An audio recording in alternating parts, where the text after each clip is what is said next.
Good afternoon, dear brothers and sisters in Christ. Today, we gather with joy and reverence as we welcome the pilgrim icon of the holy face of Jesus, a powerful reminder of God's boundless love and mercy. This moment marks a divine appointment, a call to behold as St. Paul, letter to Corinthians, the image of the invisible God,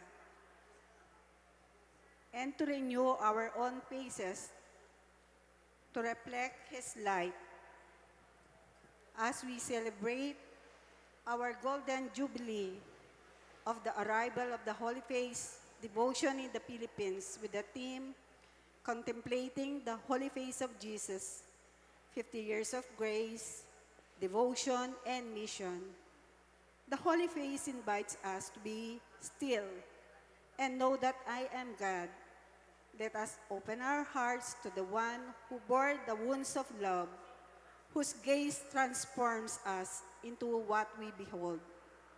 Let this icon be a beacon of peace in our homes, a refuge in trials, and a challenge to share His compassion. As Veronica wiped the sweat and blood from his face, may we wipe away tears, heal the broken, and radiate His glory. With Saint Therese of the Child Jesus and of the Holy Face, we say, Jesus, may your holy face be the guiding stars in darkness.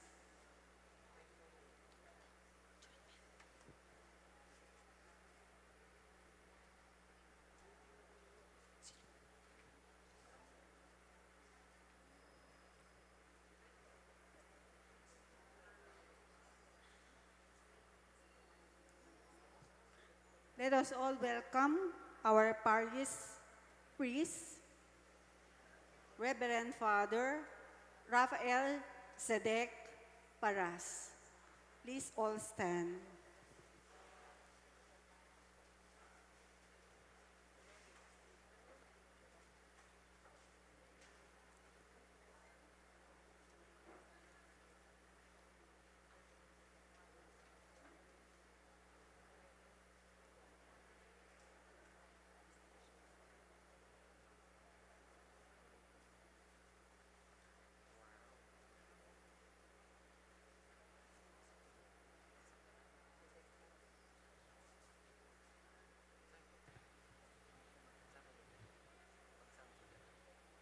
In the name of the Father, and of the Son, and of the Holy Spirit, Amen. the Lord be with you. And with your spirit, Dear brothers and sisters who are here, today we welcome with solemn joy the pilgrim icon of the Holy Face of Jesus in our midst as we celebrate the 50th anniversary of the arrival of His holy devotion in the Philippines. For 50 years, the Holy Face of Jesus has been venerated in our land, not simply as an image, but as a call to deeper love, reparation, and union with the suffering Christ. As we look into His face, disfigured by pain, yet radiant with love, we see the very heart of our Redeemer. Let us open our hearts, renew our faith, and commit ourselves anew to offering reparation for the sins of the world, especially those that wound the face of Christ. Indifference, sacrilege, and hatred. Let us now solemnly receive the icon and invoke the blessing of God upon it and upon all who gaze upon this face with love and faith. We pray. Father, you wanted your only Son to become man, showing us in His human nature a perfect image of your divinity. We pray that uniting ourselves with Him in the humiliation of the crucifixion, we may come to contemplate forever His glorious face in the joy of the resurrection. We ask this through our Lord Jesus Christ, your Son, who lives and reigns with you in the unity of the Holy Spirit, one God, forever and ever. Amen. The Lord be with you. And with your spirit. Our Gospel proclamation according to John. Glory to you, O Lord. On the first day of the week, Mary Magdalene came to the tomb early in the morning while it was still dark and saw the stone removed from the tomb. So she ran and went to Simon Peter and the other disciple whom Jesus loved and told them, "They have taken the Lord from the tomb and we do not know where they put him." So Peter and the other disciple went out and came to the tomb. They both ran, but the other disciple ran faster than Peter and arrived at the tomb first. He bent down and saw the burial cloths there, but did not go in. When Simon Peter arrived after him, he went into the tomb and saw the burial cloths there, and the cloth that had covered his head, not with the burial cloths, but rolled up in a separate place. Then the other disciple also went in, the one who had arrived at the tomb first, and he saw and believed. My dear friends, the Gospel of the Lord. Thanks be to God. We shall now proceed with the reflection to be read, because we shall receive, or we shall do the reflection to be given by our beloved Archbishop Apundong Labarias. May we now read the reflection.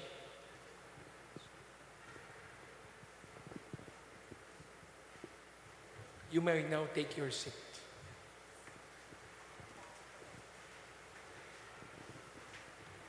As we enthrone the holy face of Jesus in this place, let us take a moment to reflect on the history and spiritual significance of this beautiful devotion. The devotion to the holy face of Jesus centers on honoring the face of Christ, especially as it was bruised, bloodied, and disfigured during his passion. In reparation for sins committed against God, particularly blasphemy, sacrilege, and the profanation of Sundays and holidays. This devotion began in 19th century in France through the mystical revelations given to Sister Mary of St. Peter, a Carmelite nun of Tours. Our Lord revealed to her the desire of his heart to have his holy face honored as a means of offering reparation. Jesus said to her, "Those who contemplate the wounds of my face here on earth shall contemplate it radiant in heaven." The devotion was further promoted by Venerable Leo Dupont, known as the Holy Man of Tours, who kept a lamp burning before an image of the Holy Face and was associated with many miracles. In the 20th century, Blessed Maria Pierina de Meceli, an Italian nun, received visions of Jesus asking for a medal bearing his holy face, a sacramental now used widely for protection and reparation. In recognition of its spiritual value, Pope Pius XII formally approved the devotion and instituted the Feast of the Holy Face to be celebrated on Shrove Tuesday, the day before Ash Wednesday. The devotion eventually spread to other parts of the world, including the Philippines. where it was received and actively propagated in 1976 by Reverend Mother Mary Therese Laksamana Vicente, SFJ, foundress of the Sisters of the Holy Face of Jesus, the Crusaders and the Young Apostles, and Little Friends of the Holy Face of Jesus. Its arrival in the country was a spiritual fruit of the public exhibition of the replica of the Holy Shroud at the Manila Cathedral. Since then, the devotion has grown in popularity, especially among those seeking healing, reparation, and deeper union with the suffering Christ. As we welcome this sacred icon into our midst, may our hearts be open to His mercy and be filled with His peace.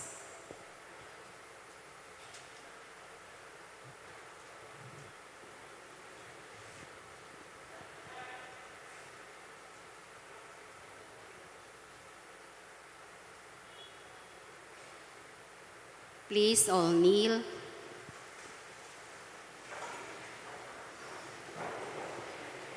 Salutation to the Holy Face of Jesus.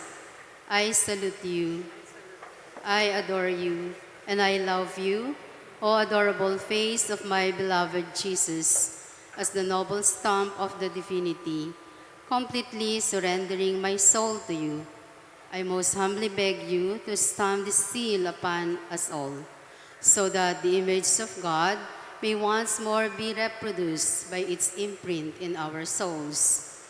O adorable face of my Jesus, whose mouth is the seat of divine wisdom, and whose lips are merciful, teach me to love and serve you with all my heart. O sorrowful face, bathed in tears and blood, may the light of your countenance heal the wounds of our souls. O radiant face, burning with love, inflame our hearts with charity and draw us ever closer to you. O face of Jesus, silent in your passion, teach us the value of suffering, united to your own. O face of mercy and of peace, turn toward us and bless us. Show us your face, O Lord, and we shall be saved. Amen. Please all stand. In the presence of the holy face of our Savior, let us bring our prayers to the Father who hears the cries of His children.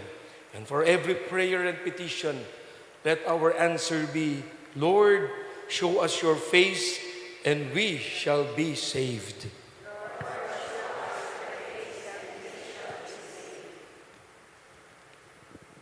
For the Holy Catholic Church, that she may reflect the face of Christ to the world with truth, compassion, and holiness, let us pray to the Lord. For the leaders of nations, that seeing the suffering face of Christ in the poor and afflicted, they may govern with justice and mercy. Let us pray to the Lord. For all who venerate the holy face of Jesus, that their devotion may lead to deeper conversation and works, reparation, let us pray to the Lord. For the people of the Philippines in thanksgiving for 50 years of the Holy Face devotion, may this Jubilee year renew our nation in faith, hope, and love. Let us pray to the Lord. For all who suffer, that they may find in the Holy Face the reflection of a Savior who shares their pain and offers healing. Let us pray to the Lord.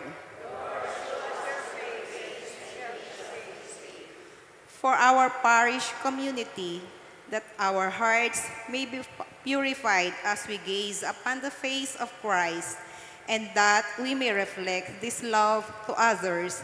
Let us pray to the Lord.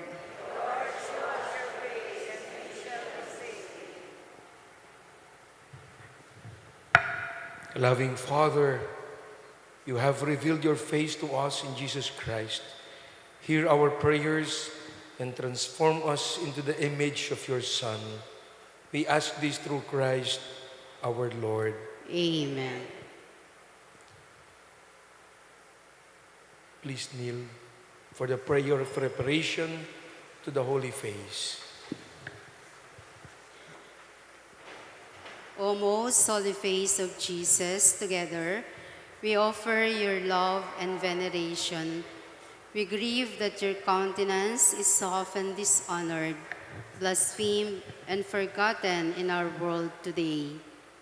In union with the sorrow of your Blessed Mother and all the angels and saints, we offer acts of love and reparation for the sins that mar your holy face: indifference, hatred, sacrilege, and unbelief.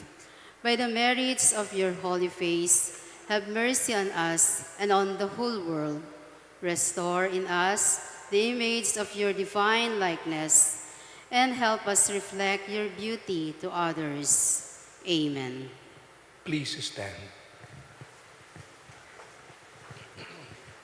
The Lord be with you. And with your spirit, May the Lord bless you and keep you.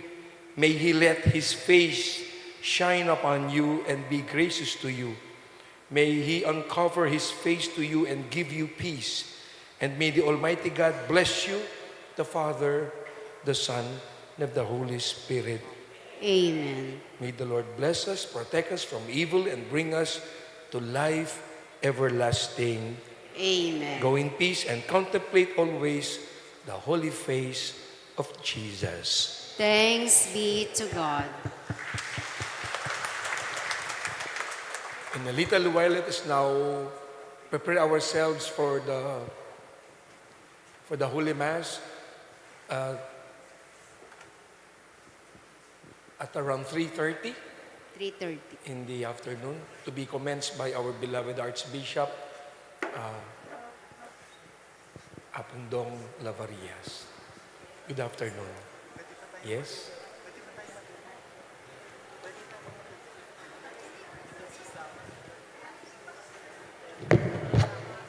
Meron po tayong konting program para po sa ating pagkakilala kay Holy Face of Jesus. To begin, okay. Let us call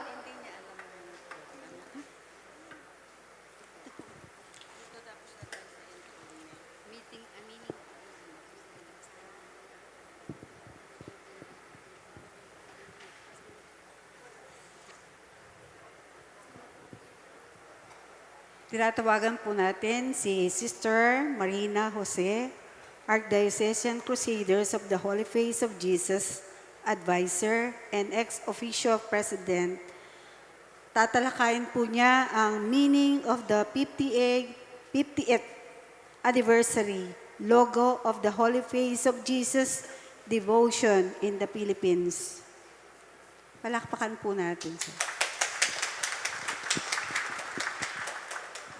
Mayap ayagat panapon po kaya katamangan. Ang topic ko po, the meaning of the logo, the 50th anniversary logo of the Holy Face of Jesus devotion in the Philippines.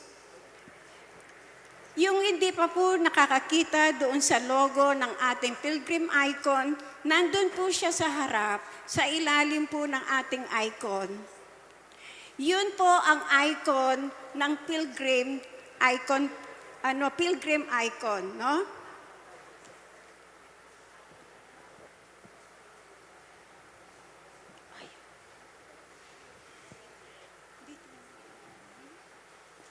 Dito na lang po ako, malaki naman ako, nakikita nyo. Tignan po natin yung icon.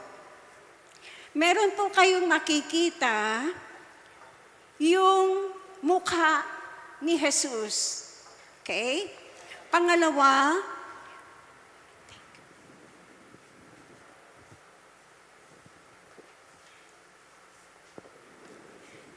Meron po kayong makikitang Golden 50. Kita nyo?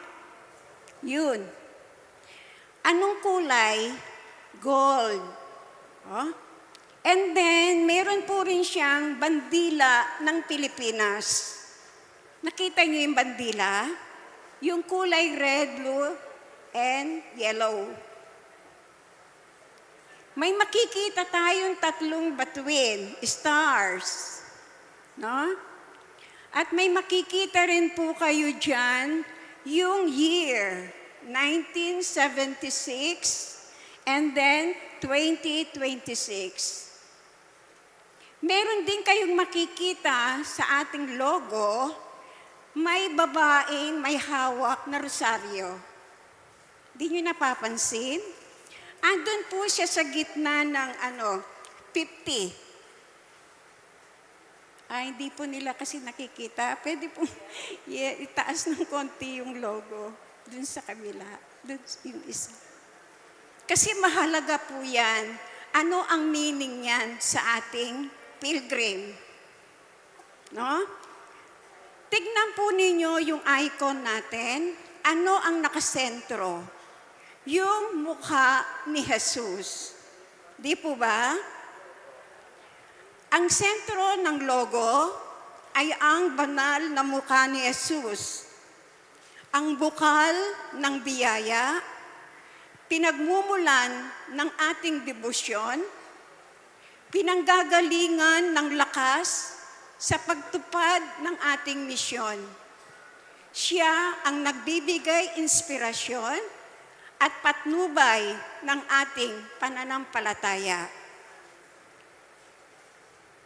Pangalawa pong logo, pangalawa pong yung picture po niya, makikita nyo yung Golden 50. Ginunto ang 50. Ipinahihiwatig nito ang paglalakbay ng 50 taon, 1976 to 2026. Ang devotion dito sa Pilipinas. Dumating po kasi ang ating devotion dito sa Pilipinas, 1976. Ang kulay na ginto ay sagisag ng mga banal na biyaya, masayang pangdiriwang at matatag na pananampalataya na nananatili sa loob ng 5 dekada. Yung bandilang Pilipinas, ipinapakita nito ang pagdating ng debosyon sa ating bansa noong 1976 at ang patuloy nitong paglago sa puso ng bawat Pilipino sa iba't ibang isla ng Pilipinas. Isang paalala na ang debosyon ay naging bahagi ng ating kulturang Pilipino. Ano ang kahalagaan ng tatlong bituin? Ang mga ito ay sumasagisag sa Luzon, Visaya, at Mindanao. Ang mga rehiyon na pinag-iisa ng iisang pananampalataya at ipinapahayag din nito ang tatlong bahagi ng simbahang sinodal. Pagkakaisa, communion, pakikilahok, participation, at mission. Ano naman yung 1976 to 2026? Mga taon ng jubileo. Isang makasaysayan pangdiriwang ng 50 taon ng biyaya, pananampalataya, at tapat na paglilingkod. Ang pagdiriwang ay tatagal ng 3 taon. Mula Setyembre 14, 2025, ang simula hanggang September 2028 pagtatapos. Isang panawagan ito ng pasasalamat at pagbabalik loob sa Diyos. Tignan natin yung mayroong may hawak na rosaryo, yung pinakahuli. May babae. Kita po ninyo? Foundress figure with rosary in hand. The person in silhouette honors Reverend Mother Mary Therese Laksamana Vicente, Holy Face of Jesus, our foundress who received and spread the devotion nationwide. Her deep love for Mary and quiet strength continue to inspire Holy Face of Jesus community. Larawan ng tagapagtatag ng may rosaryo sa kamay. Ang figura sa silhouette ay kumakatawan kay Reverend Mother Mary Therese Laksamana Vicente, Holy Face of Jesus, ang mapagmahal na tagapagtatag na nagpalaganap ng debosyon sa buong bansa. Ang kanyang malalim na pagmamahal kay Maria at tahimik na paglilingkod ay patuloy na nagbibigay inspirasyon sa mga komunidad ng Holy Face of Jesus upang ipagpatuloy ang misyon ng pananampalataya. Yan po ang kahulugan ng ating icon logo. Maraming salamat po.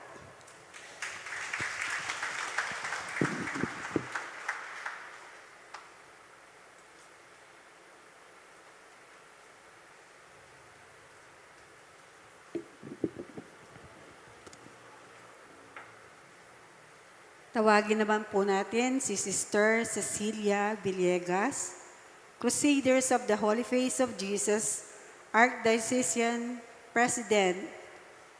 Tatalakayin po niya ang introduction of the Holy Face of Jesus devotion.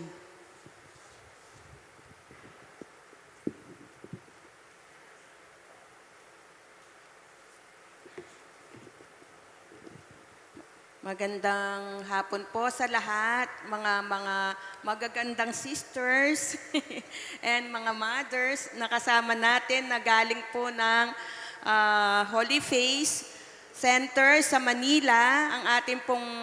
Ang ating pong Mother Superior, si Mother Maria Anonciata.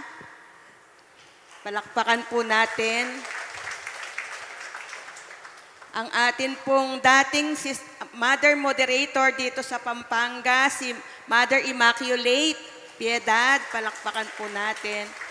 At ang ating National President po, si Sister Aurora Matay, palakpakan po natin.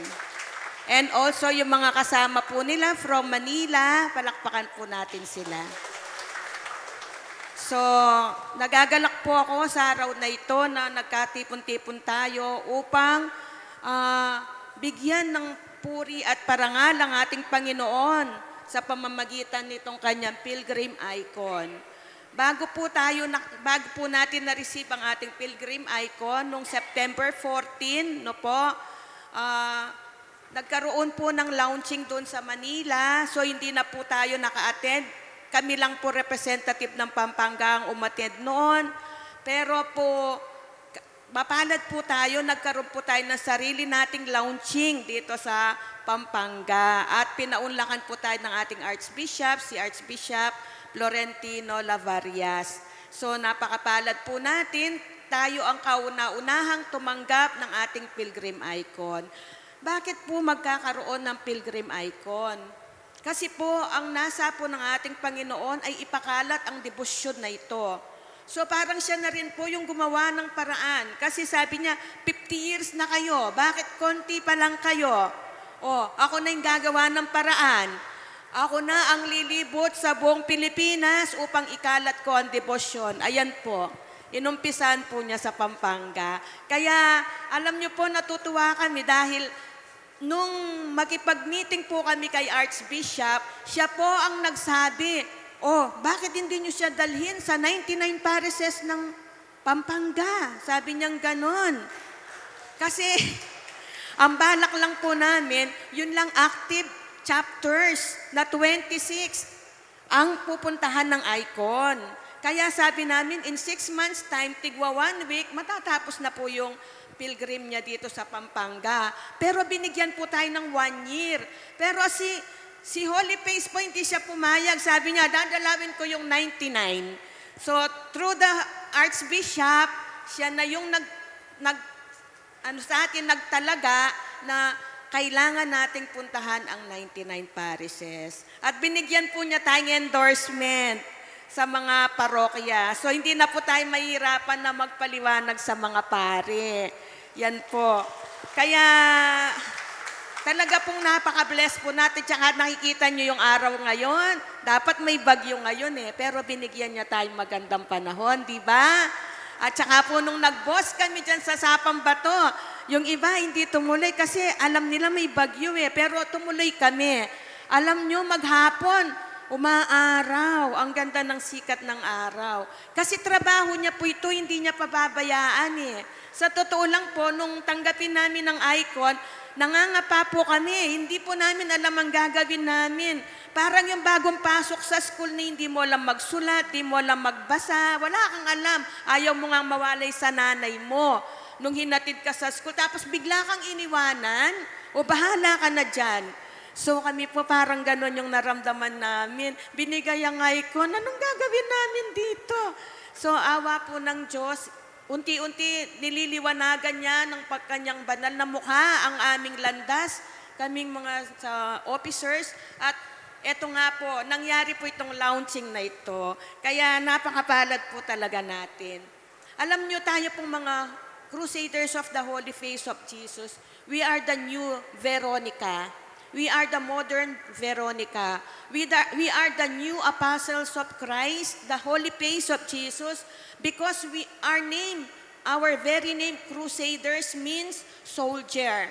Tayo po ay mga soldier ni Jesus ng Holy Face. Nalalaban tayo, hindi physical ang kalaban natin, hindi siya human, kung hindi spiritual. We are going to be out on a spiritual battle. So yung spiritual battle na yon, ano po yan? Yung paglapastangan kay Jesus, yung blasphemy, yung ginagawang paglapastangan sa pangalan ni Jesus, hindi paggalang sa linggo. Yan po ang kalaban natin. So ngayon tayo ay Crusaders at yun ang nais ipalaganap natin ng ating Panginoon sa atin. So, kagaya po ng nasabi ni Sister, nagsimula nung 19th century or specifically 1844 to 1847 ang 1847 ng ating debosyon sa pagpapakita ni Jesus ng Holy Face kay Sister Mary of St. Peter, isang Carmelite nun. So, yung Carmelite nun po na yon, sinabi niya, nais ko na ipalaganap mo ang debosyon sa aking banal na mukha upang i-repair ang kalapastanganan na ginagawa laban sa aking banal na pangalan, sabi niya. At ang hindi paggalang ng mga Kristiyano sa araw na linggo at araw na mga pista. So ano po ang ibig sabihin nito? Tayo po ay kailangan nating ipaalam. Maraming tao, Kristiyanong nasasabi, Katoliko nasasabi, uunahin pa nilang mag-mall kesa sa mag-outing, kesa sa magsimba. Di po ba ngayon ganyan? Alam niyo po ba nasasaktan ng Panginoon para daw itong lason na tumitimo sa kanyang puso, parang lason na pana na tumitimo sa kanyang puso. At binigay niya ang gamot upang mahilom ang sugat na idinulot ng pana na may lason na yon. Ano po yon? Ibinigay po niya yung the golden arrow prayer o yung panang ginto, ang panang ginto. So yung panang ginto na yon, sa tuwing dinadasal natin, sa tuwing dadasalin nating mga Crusaders at lahat ng devotee ng Holy Face, tayo po ay tumutulong hilumin ang sugat na naging dahilan ng yung pong mga kasalanan natin, yung mga paglapastangan natin sa Panginoon, ating hindi paggalang sa araw na linggo. So, sinabi po niya, nakita po ni Sister Mary of St. Peter, sabi po niya, sa tuwing nakikita kong ang pananggin tunay ito ay sinusugatan ang puso ng Panginoon, sabi niya, umaagos sa kanyang puso ang grasya na nakapagpapabalik sa mga makasalanan. Sinabi po ni Sister Mary yun. So nakikita niya, kaya tuwing dinadasal natin ang golden arrow, umaagos yung grasya para magbalik loob ang makasalanan. Sabi pa niya kay Sister Mary, ibibigay ko sa iyo ang isang maikling dasal o yung tinatawag na chaplet of the Holy Face of Jesus. Itong dasal na to, yung chaplet ay gamot. Gamot siya sa hindi pagkilala sa Diyos. Sa unang 3 utos, ano ba yung unang 3 utos ng 10 utos? Di po ba yung huwag kang magkakaroon ng ibang Diyos maliban sa akin, sabi niya. Tapos sabi niya, huwag niyong gagamitin ang pangalan ko sa walang kahulugan. Tapos sabi niya, igalang niyo ang araw ng pamamahinga. So yung Sabat o yung Sunday sa ating mga Kristiyano. Yung 3 utos na yun yung direct assault to the face of God. Direct sin against God. Mas matindi pa po ang kasalanan na ito kaysa nakatapatay ka ng 1,000 tao. Ganon katindi ang kasalanan na ito sa Diyos because it is a direct assault to God. Pero sabi ni Jesus, itong chaplet, ito ang magiging gamot, panlaban dun sa kasalanan na 3 na yon, 3 major sins ng mga tao, ng mga Kristiyano. So ito yung kalasag laban sa pag-atake at bitag ng masama. Alam nyo daw po ang sabi ni Jesus, yung bitag ng masama ay nakalatag na at maraming tao ang nabibitag sa kasalanan na yun. Tingnan nyo naman po ang internet ngayon, di ba? Ang mga napapanood, mga kabataan, ang dami na po nagkakasala dahil dito. Pero po, ang panlaban po natin ay ang chaplet. Kaya po, bawat crusaders dapat dinadasal natin ang chaplet. So, sabi po ni Jesus, kapag ito ay inyong ginawa, malalabanan nyo ang masama, ang ateismo, komunismo at masonry na silang sumisira sa aking simbahan. Sabi niyang ganon. So ito yung mga pangako na binigay, ilan sa pangako na binigay ni Jesus sa mga nagdidibusyon sa kanyang banal na mukha. Sa tuwing pagmamasdan ninyo ang aking banal na mukha, ibubuhos ko sa inyong puso ang pagmamahal. So matututo tayong magmahal, pati ng ating kaaway. Sa lahat ng nagninilay sa mga sugat ng aking banal na mukha, ang sabi niya, mamamasdan nyo ito ng buong ningning sa kalangitan. So kada nagninilay po tayo sa banal na mukha ni Jesus, nakakatiyak po tayo na mamamasdan natin ito sa kalangitan. So ibig sabihin, mapupunta tayo sa langit. Sisiguraduhin ni Jesus yan. Kaya ipagpatuloy lang natin ang ating debosyon. Tapos sabi niya, itatatak ko sa kanilang kaluluwa ang banal kong mukha sa lahat ng nagbibigay ng parangal dito. Kaya tayo po, pagpunta natin sa langit, meron tayong tatak ng banal na mukha ni Jesus. Para tayong merong, alam nyo yung seal na ganyan, nakatatak sa kaluluwa natin. At bibigyan ko sila ng mapayapa at maayos na kamatayan. So yun yung pinangako ni Jesus. Ilan lang po yan sa pinangako niya. Sinabi po ni Jesus kay Sister Mary, nakakagawa ka ng malaking pagkukulang at kawalan ng hustisya kapag ang mensahe ko na to ay hindi mo ipinaalam sa marami. So tayo po ngayong nakaalam na ng mensahe ng Holy Face at hindi po natin ito ipinaalam sa marami, gumagawa tayo ng kawalan ng hustisya sa ating Panginoon. Sinasaktan po natin ang Panginoon kasi di tayo tumutupad sa kanyang pangako. Kaya po itong pagpunta ng icon, tayo po ay inaanyayahan na kung saan pupunta ang icon, susundan natin siya. Para malaman ng mga dadatnan niya na mayroon palang mga sundalo si Kristo na ine-escort si Jesus. Mayroon siyang escort at tayo ang magtuturo ng dasal sa mga dadatnan niyang parokya na hindi pa kilala ang Holy Face. So maasahan po ba tayo? Yes or yes? Yes. So,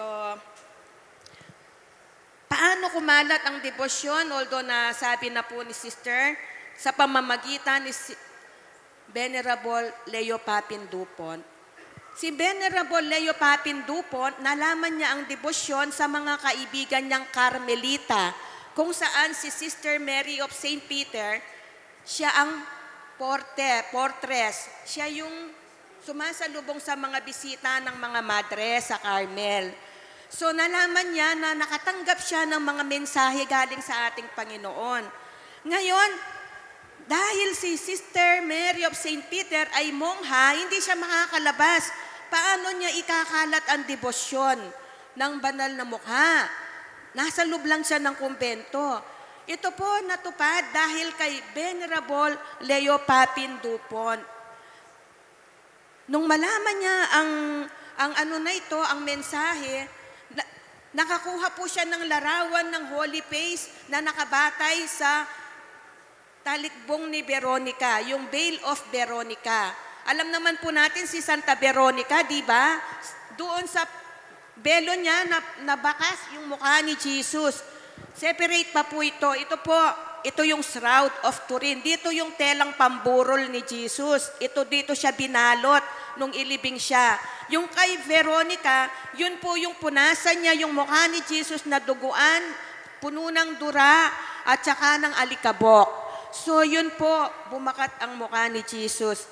Yung replika na yon, nilagay niya sa altar, binigyan niya ng ilaw na oil lamp. At yung oil na yon, ang nakakapagtaka, hindi nauubos. Hindi siya nauubos kahit hindi naman niya nire-refill. At ang nangyari pa, hindi na niya nire-refill, kumukuha pa siya doon ng mga oil para pamigay sa mga may sakit. At yung mga may sakit na yon ay nagsigaling. Milyon ang nagamot sa loob ng 30 taon na nandoon yung mukha ni Jesus, nandoon yung oil sa harap ng mukha ni Jesus, milyon ang gumaling. Kaya tinawag po si Leo Papin Dupont na the greatest miracle of all times. Miracle worker. The greatest miracle worker of all times.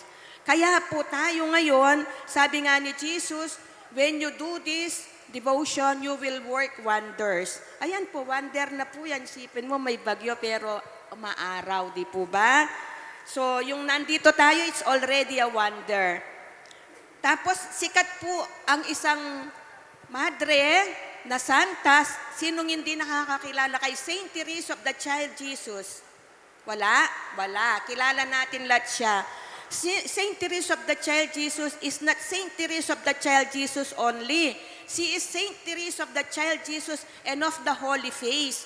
So siya po ang isa sa pinakadibotong santa sa Holy Face. Kasi bago po siya namatay, kaya po niya na-achieve yung highest degree of holiness dahil po sa kanyang debosyon sa banal na mukha ni Jesus. Dahil naman na po niya ito sa kanyang mga magulang, si Santa Celi at si San Luis Martin, ang kanyang magulang. Sila po ay membro ng Confraternity of the Holy Face of Jesus sa Tours, France. Kaya si Sister Mary Therese at saka ay Saint Therese of the Child Jesus and the Holy Face, pati na yung 3 niyang kapatid na babae, naging madre lahat, member po sila ng Confraternity of the Holy Face of Jesus. So magka-confraternity po pala tayo nila, Sister Mary, ni Saint Therese of the Child Jesus, no? Isa pa po, kilala niyo po si San Padre Pio? San Padre Pio. Sino po hindi nakakakilala kay San Padre Pio? Kilala po nating lahat, no? Marami po sa atin deboto ni San Padre Pio. Siya po ay isa ring deboto ni San Padre Pio. Alam niyo po ba ang sabi ni San Padre Pio? This is your passport to heaven. Sabi po niya sa medal ng Holy Face. This is your passport to heaven. So, si Blessed Maria Pierena, siya po yung isa sa madre na nakakita din sa Holy Face. Ilang taon na ang nakakaraan, may halos isang dekada na po ang nakakaraan pagkatapos ni Sister Mary of St. Peter. Si Blessed Maria, Mother Maria Pierena, nakita niya ang banal na mukha noong 1936, first Friday of Lent. So Lent po. Tapos sabi po ni Jesus, ipalaganap mo pa ang debosyon sa banal kong mukha. So hindi pa satisfied si Jesus, sinabihan pa niya ang isang another madre, ipalaganap mo pa ang debosyon sa aking banal na mukha. This was Lent 1936. Ang sabi po niya, kasi konti lang ang apostol, nagrereklamo ang ating Panginoon. Sabi niya, konti lang ang apostol ng banal kong mukha. Sabi niya, hinahangad ko ng banal kong mukha na nagpapakita ng matinding sakit ng aking kaluluwa, ng masidhing lumbay at pagmamahal ng aking banal na puso ay lubos na maparangalan. So, kapag ang tao malungkot, saan mo makikita? Saan mo mababanaag ang lungkot ng tao? Sa mukha. Saan mo makikita ang tuwa niya? Saan mo makikita kung mabait ang tao? Sa mukha din. Si Jesus po sabi niya, kung gusto mong punuin ang debosyon mo sa banal kong puso, magdebosyon ka sa aking banal na mukha.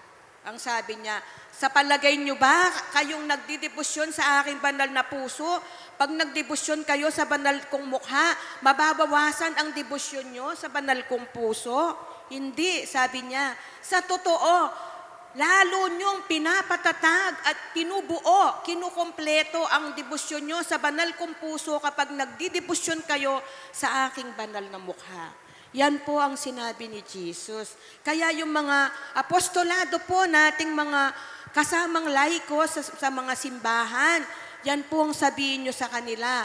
Dahil ang debosyon sa banal na puso ni Jesus ay nakadugtong sa debosyon sa kanyang banal na mukha. No po, magkadugtong po yan. Pati po yung divine mercy, magkakadugtong po yan. No po. Bakit araw ng Martes ang debosyon sa banal na mukha? Kasi po yun yung sabi niya. Sabi niya, ninanais ko na maparangalan ang banal kong mukha tuwing Martes sa pamamagitan ng isang espesyal na dasal. So yung espesyal na dasal na yun, yung ating booklet ng Holy Hour. Ang piyesta ng banal na mukha ni Jesus ay hiniling din niya, sabi niya, hinahangad ko na parangalan ang aking banal na mukha sa pamamagitan ng isang piyesta, Martes bago ang Miyerkules ng Abo.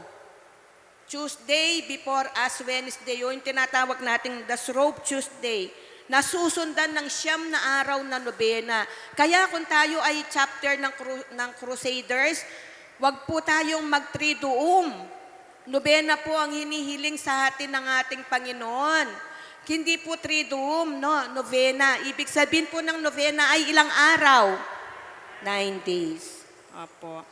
Ang sabi po niya, at ang mga deboto ay gagawa ng act of preparation para sa akin. Makikiisa sa aking lumbay. Kasi po siyempre, ano na po yun, Lent, di ba? Yung Lent niya, doon na nagsisimula yung kanyang passion. So, itong pista ay inaprobahan ni Papa Pio XII noong April 17, 1958. Ang medalya ng banal na mukha ni Jesus Ang medalya po ng banal na mukha ni Jesus ay binigay muna ng ating inang Birhen na isang eskapularyo. Ang eskapularyo po na ito ay may 2 puting tela. Sa isang tela ay nakatatak ang larawan ni Jesus, ang banal niyang mukha. Sa ikalawang tela, ang banal niyang pangalan. Alam niyo yung IHS, no, yung name of Jesus, the most holy name of Jesus, or JHS. Mayroon po siyang nakapaligid na sinag at ang nakalagay po sa paligid ng kanyang mukha, ayan po, nakasulat, Illumina Domine Vultum Tuum Super Nos, na ang ibig sabihin po, let your holy face shine upon us. Ipaslagmeng lupa mo kaya kami, O Ginoo. So, doon po sa kanyang banal na pangalan naman, nakapaligid yung salitang Mane Nobiscum Domine, o ang ibig sabihin, stay with us, Lord. Nagawa po itong bilang medalya sa kahilingan po ng spiritual director ni Mother Pierena. Sinabi po niya, kailangan gawin na lang itong medalya. Kasi po kung pong scapular siya, madali po siyang masira, di po ba? Tsaka hindi mo siya may panliligo, hindi, hinuhubad, sinusuot siya. So, nag-aalala po si Mother Pierena, pag ginawa siyang medal, baka mamaya hindi na siya kamukha ng scapular.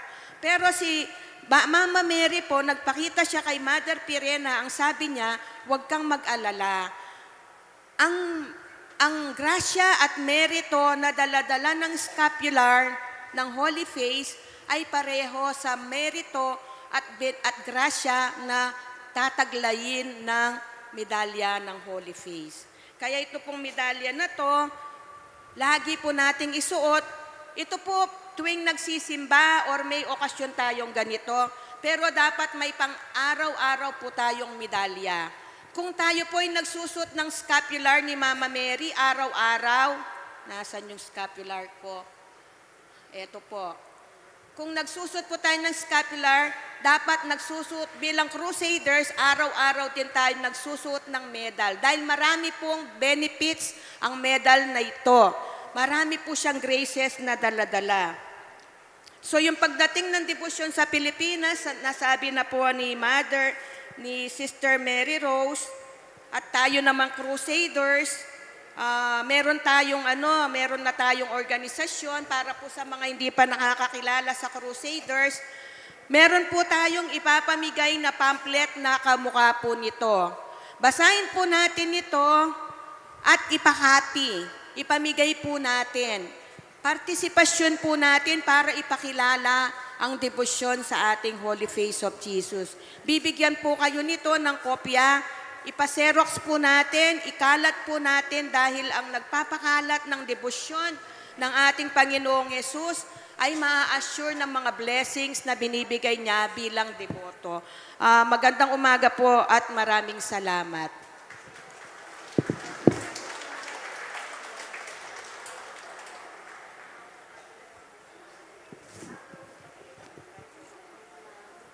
Hi! Gising pa. Tawagin natin po uli si Sister Marina Jose para sa report on the status of the devotion in Pampanga.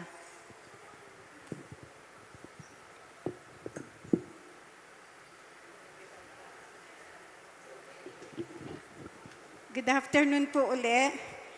Good afternoon, Mother Immaculate. Good afternoon, Mother Anunciata. Lahat po ng mga sisters from Manila. Inatasan po ako ngayon. Hindi po ako pinakamatanda sa devotion, Ito po ay, nagtanong-tanong lang ako, ano na ang status ng devotion dito sa Pampanga? No? I-update ko lang po kayo. Meron na po tayong 46 parishes na-organize na. Palakpakan naman natin.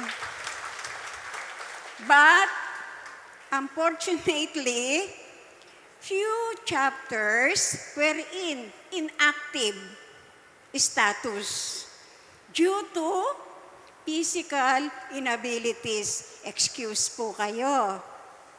And due to pandemic, COVID-19, yung COVID na yan, pinaghiwa-hiwalay tayo, ano po?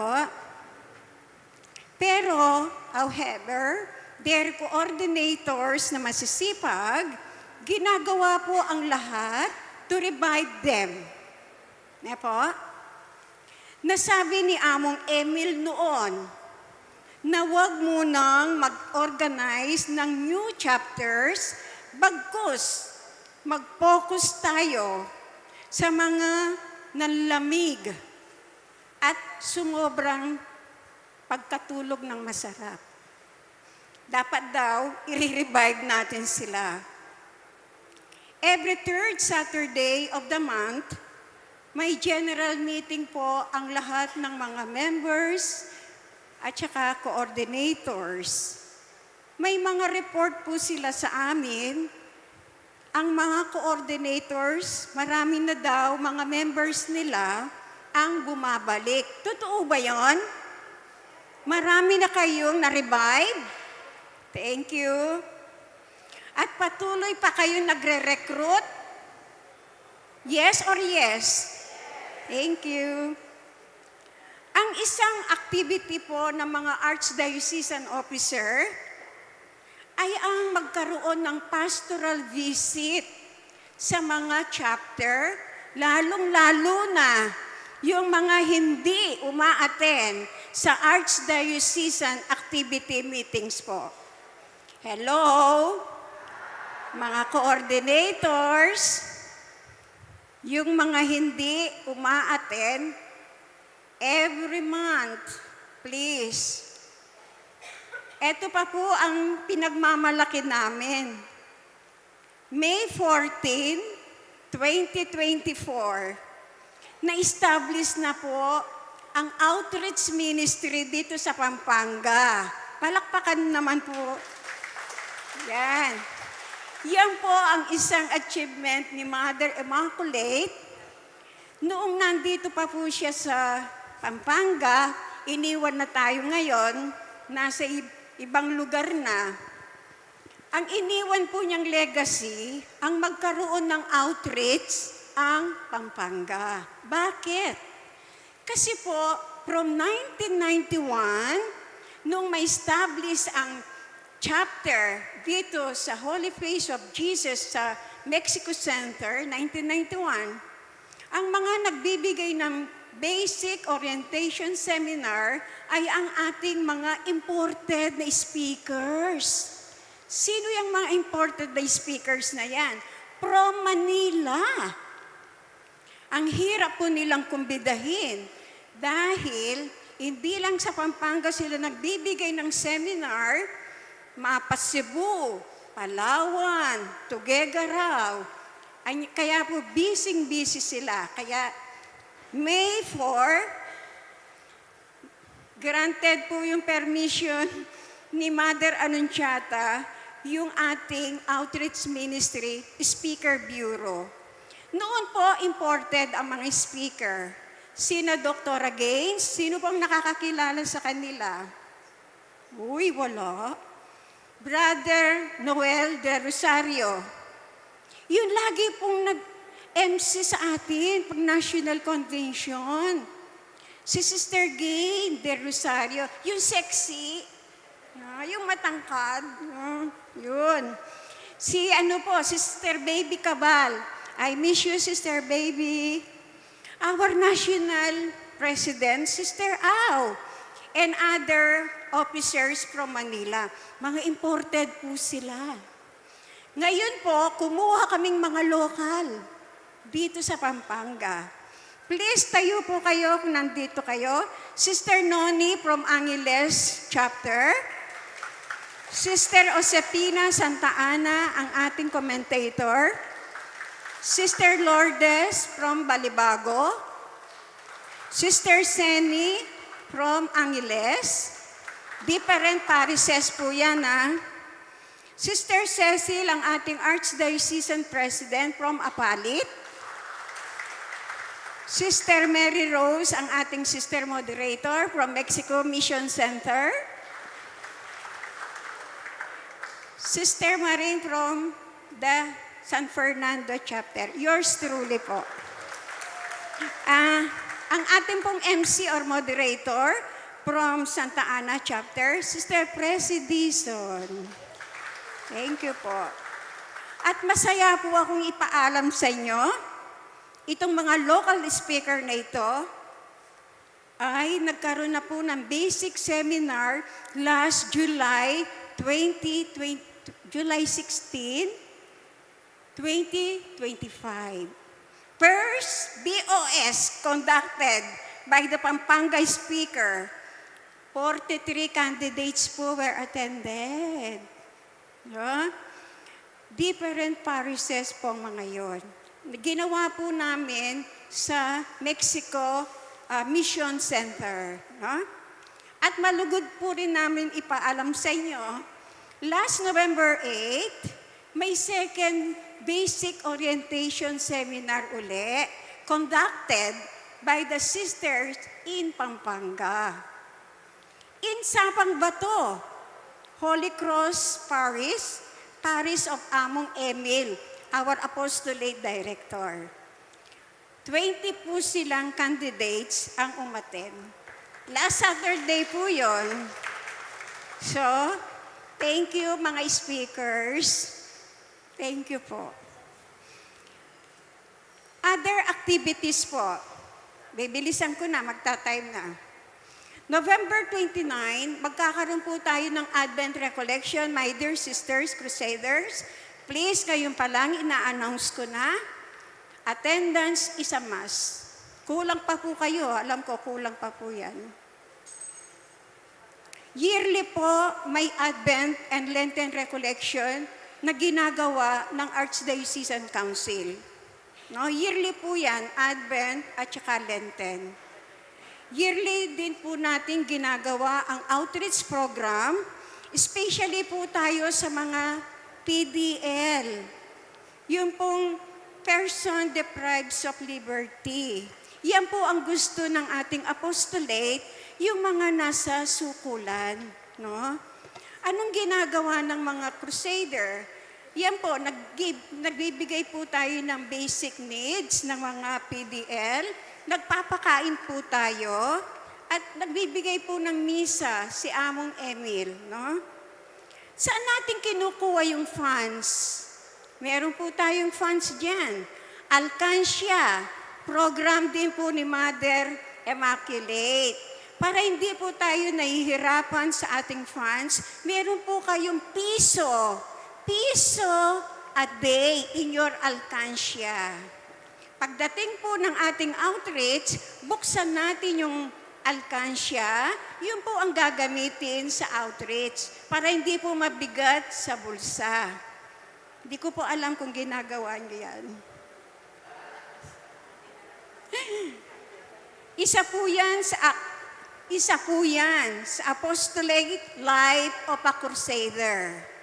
To participate in our Lord Jesus Christ, redemptive work through work of mercy, corporal and spiritual work of mercy. Another big history event po, today, November 11, our launching sa ating icon. Malaking history po ang nangyari dito sa Pampanga, no? September 14, kinuwento na ni Sister Cecil, dumating ang icon dito, walang preparasyon. Tinanggap po ng buong puso dahil ang alam namin, hindi kami mahihirapan dahil meron na kaming 45 na parishes na dadalhin. Pero uunahin muna namin yung active. Wow! Hindi na po kami pagtumpik-tumpik. Pagkadating ni Icon, kinabukasan gumawa na po kami ng schedule. Gumawa na po kaming itinerary kung saan pupunta si Icon.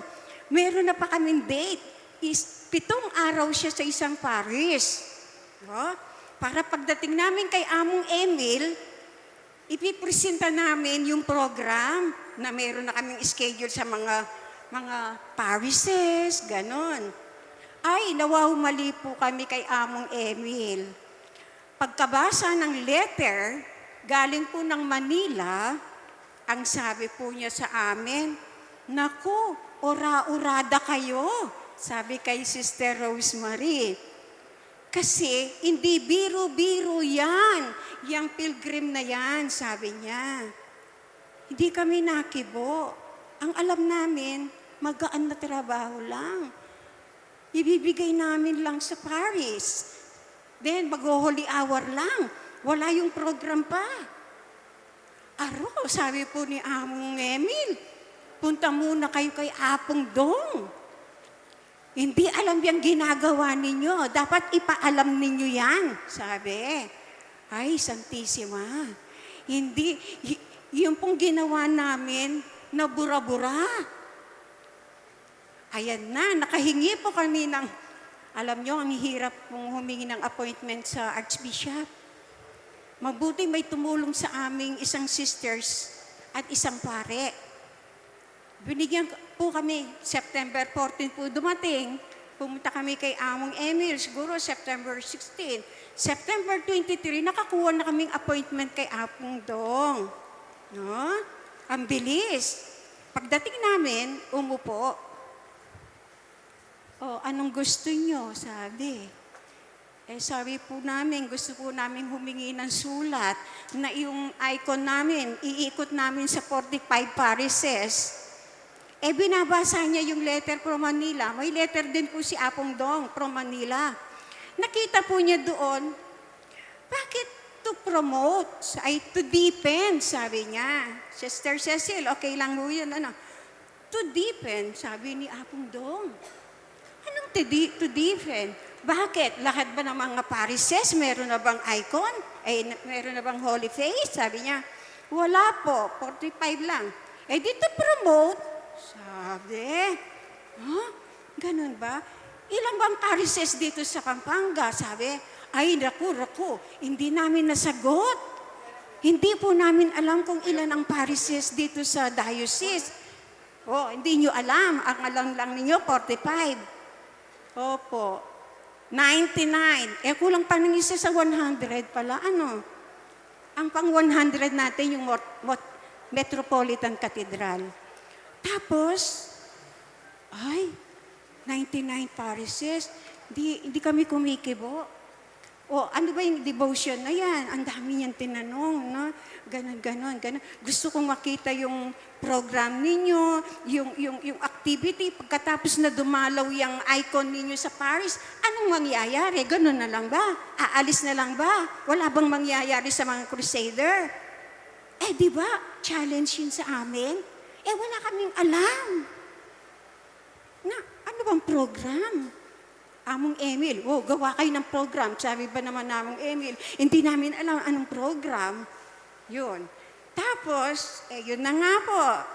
Hindi na natutulog si Sister Rosemary. Hindi na natutulog si Sister Cecil. Tawag. Hanggang dumating po yung October 16, na-complied lahat po yung gusto ni Apong Dong tungkol malaman niya kung ano yung devotion. Yung pong letter na binigay natin ay October 16. Lumabas po yung letter ni Apong Dong na mayroon na tayong endorsement letters sa mga pare. 99. So, ayan na, bura-bura na naman yung itinerary. Ay, Diyos ko, ang dami palang mga ano dito. Yung mga ginawa namin, 45, lampas. Yung pala dapat, by vicariate, yung sunod-sunod, para yung icon hindi mahihilo.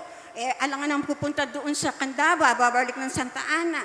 Siyempre, gagawin po namin yung itinerary niya, no? Yung sequence, paano siya iikot. Ang ginawa namin, umingi po kami pangalan ng mga pare sa isang pare din. Para alam namin yung mga vicariate. kung alin ang lapit-lapit, lapit-lapit. Kaya sabi ko, Lord, thank you. Naging magaan yung trabaho namin. Hanggang ngayon po, eto, andito po tayo. Ayan na siya, ilo-launching na. At okay na po lahat yung mga 99 parishes. May mga schedule na po. 3 days po siyang matutulog sa Paris. No? Nauna na po itong Holy Redeemer Vicariate. Buong Mexico muna. And then pupunta po siya sa Vicariate of Mary Help of Christians, Santa Ana, Candaba. Iikot muna po dyan. Sa November 13 po yata, magdi-distribute na kami, papunta ng Sacred Heart. Aakyat na po siya ng Angeles. No? Pero sabi po ni Apong Dong pala, uunahin namin yung hindi bumabaha. Yan. Kaya nagulo na naman yung schedule. Inuna na naman namin yung Makabebe, Masantol, Apalit. Yan. By March po sila. March po, yung banda dyan sa taas na Holy Spirit po ata. Paakyat na kami. Yun daw hindi babaha, sabi ni Apondong. Na? Ayan. Malapit na po tayong magmisa. Kaya po kaming mga crusaders, taos puso kami nagpapasalamat. Marami pa po kaming kukwento sa inyo, kaya lang kulang ang oras. Ang ating mahal na Obispo, Florentino Labarias, na binigyan tayo ng paintulot na ipalaganap ang devotion dito sa Diocese of Pampanga. Kay Among Emil, ang ating apostolate director, na walang sawang umaalalay at umaantabay sa aming mga crusader. Maraming salamat po, Among. And also with the generous and untiring guidance of our sisters of the Holy Face of Jesus, Sister Rosemary, our Mother Superior, Mother Anunciata Mendoza, Mother Immaculate, our National Council, Sister Al, our National President, maraming salamat po. Ito lang po ang masasabi ko sa mga crusaders. Pakinggan po. Ang mga crusaders sa Pampanga ngayon ay mas determinado kaming gawin. Hindi lamang isang bagay na mahusay, kundi pinakadakilang paglilingkod sa Diyos at sa iba pang pamamagitan ng devotion ng Holy Face of Jesus. Maraming salamat po.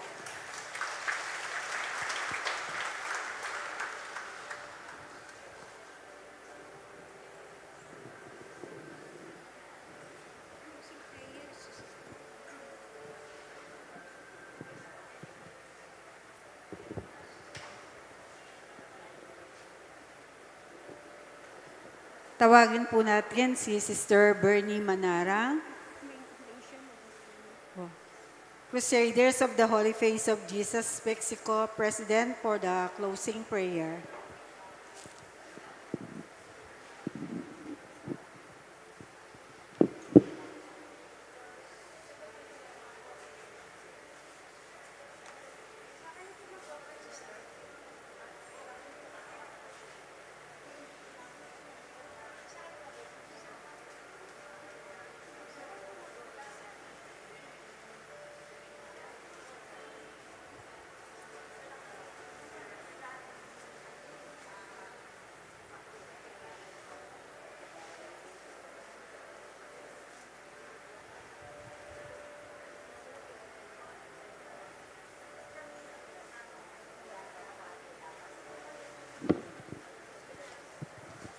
Let us now prepare ourselves for the Holy Mass.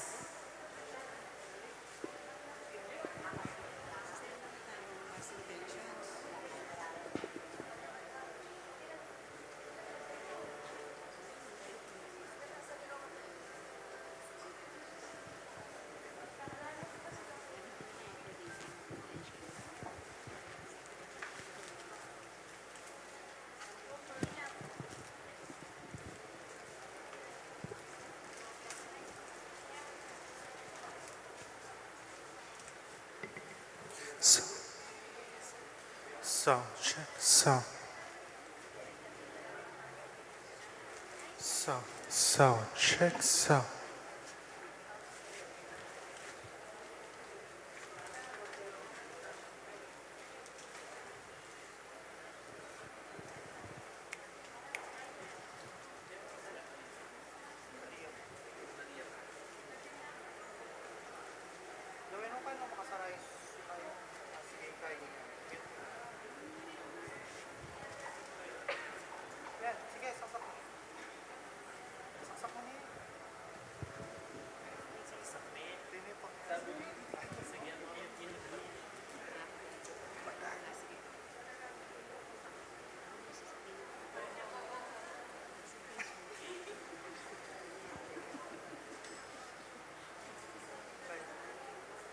Ayun, ayun, naalala ko yun. Kasi di ba may program ka ba? Kasi Wala. Itang volume na kita lang.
Sound.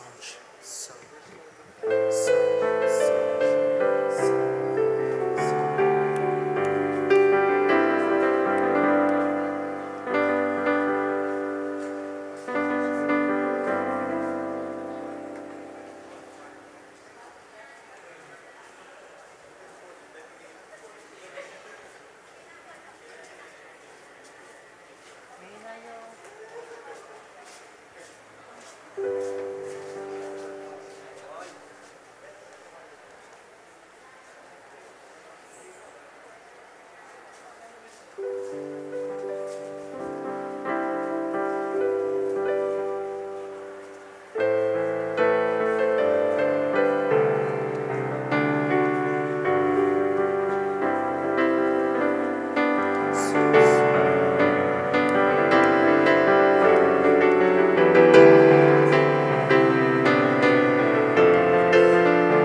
Good afternoon, brothers and sisters in Christ.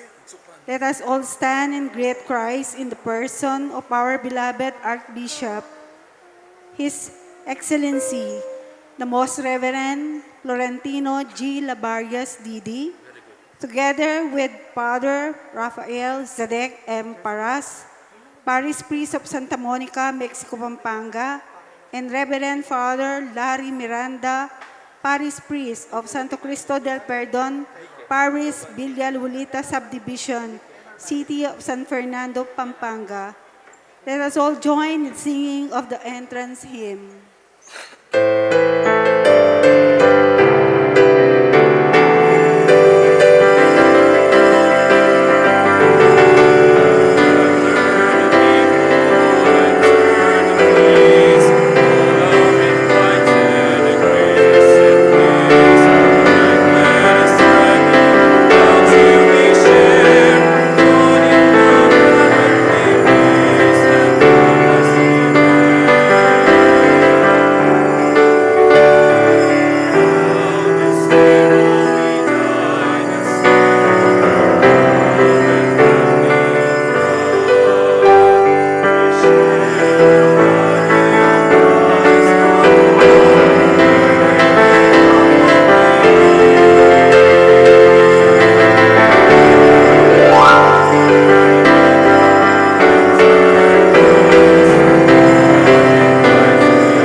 In the name of the Father, and of the Son, and of the Holy Spirit. Amen.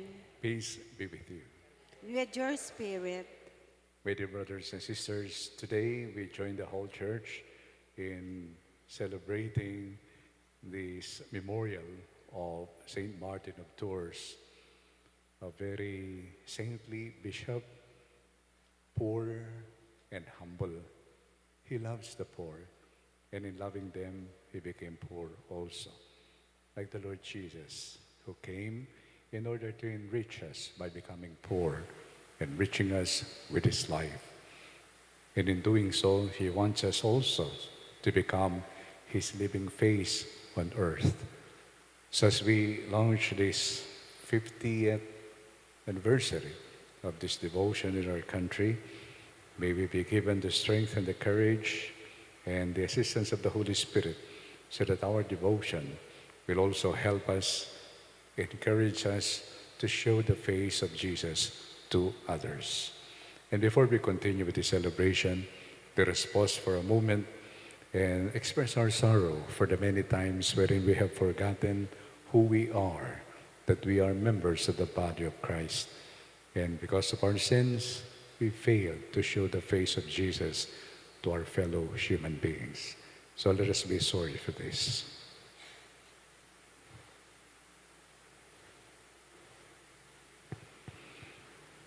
You were sent to heal the contrite of heart. Lord, have mercy. Lord, have mercy. You came to call sinners. Christ, have mercy. Christ, have mercy. You are seated at the right hand of the Father to intercede for us. Lord, have mercy. Lord, have mercy. May Almighty God have mercy on us, forgive us our sins, and bring us to life everlasting. Amen. Let us pray. O God, who are glorified in the Bishop Saint Martin, both by his life and death, make new, we pray, the wonders of your grace in our hearts, that neither death nor life may separate us from your love. Through our Lord Jesus Christ, your Son, who lives and reigns with you in the unity of the Holy Spirit, God, forever and ever. Amen.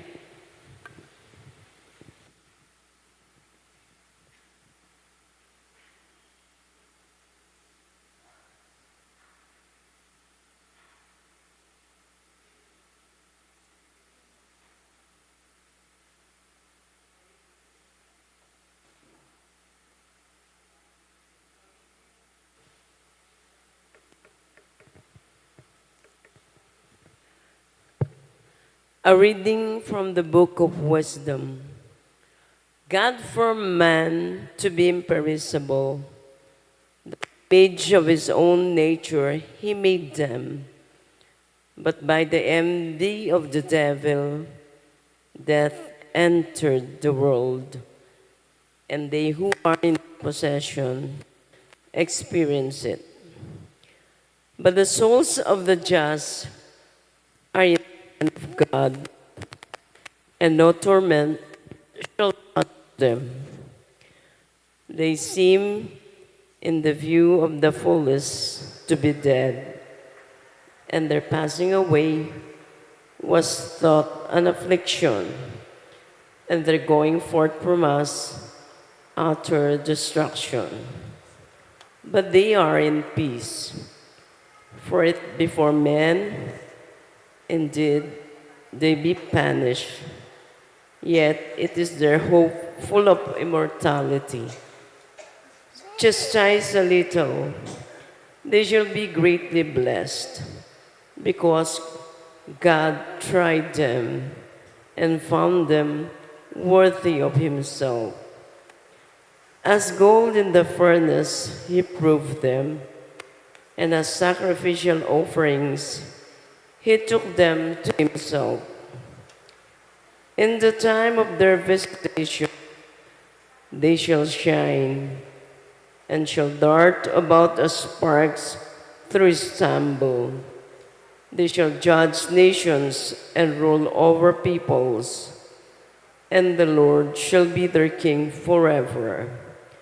Those who trust in him shall understand truth, and the faithful shall abide with him in love, because grace and mercy are with his holy ones, and his care is with his elect. The word of the Lord. Thanks be to God.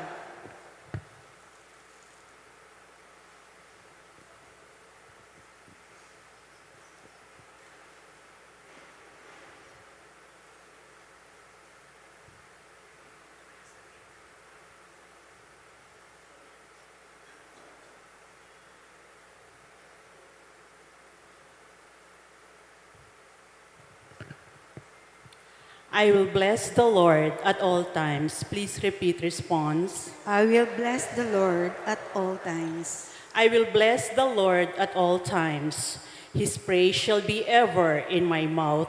Let my soul glory in the Lord.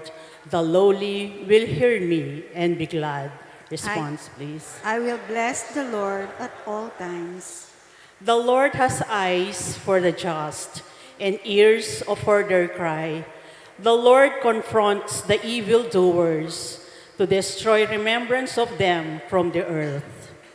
Response. I will bless the Lord at all times. When the just cry out, the Lord hears them, and from all their distress, he rescues them. And from all their distress, he rescues them. The Lord is close to the brokenhearted, and those who are crushed in spirit, he saves. Respond. I will bless the Lord at all times.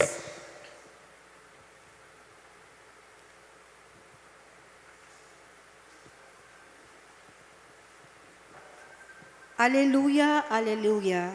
Whoever loves me will keep my word, and my Father will love him, and we will come to him. Alleluia, alleluia.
My dear friends, the Lord be with you. And with your spirit.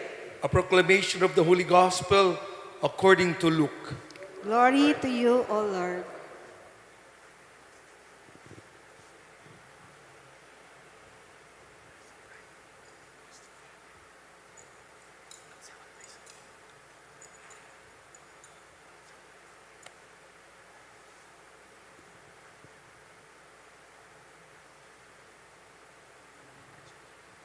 Jesus said to the apostles, "Who among you would say to your servant who has just come in from plowing or tending sheep in the field, 'Come here immediately and take your place at table'? Would he not rather say to him, 'Prepare something for me to eat. Put on your apron and wait on me while I eat and drink.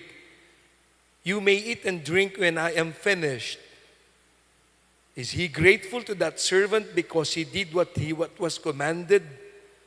So should it be with you. When you have done all you have been commanded, say, 'We are unprofitable servants. We have done what we were obliged to do.'" My dear friends, the gospel of the Lord. Praise to you, Lord Jesus Christ. Please remain standing.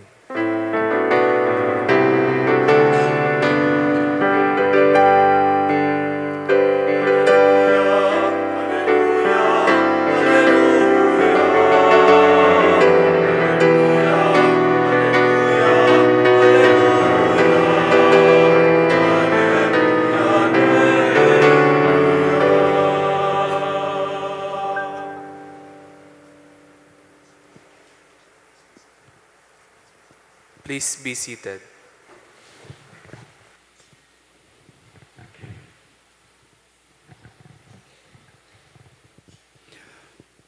Nasabi po na alauna pa kayo, nandito na, no?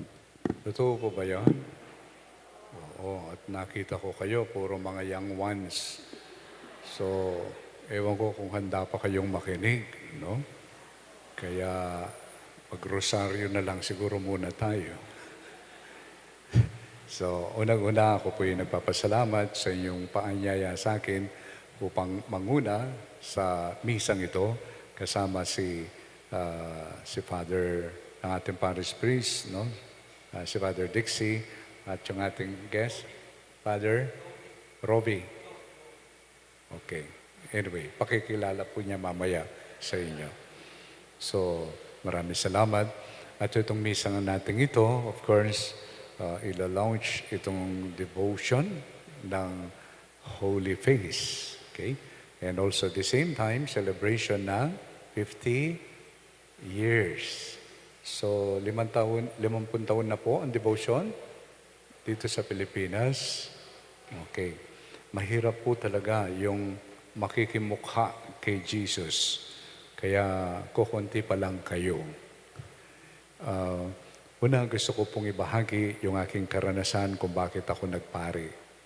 No?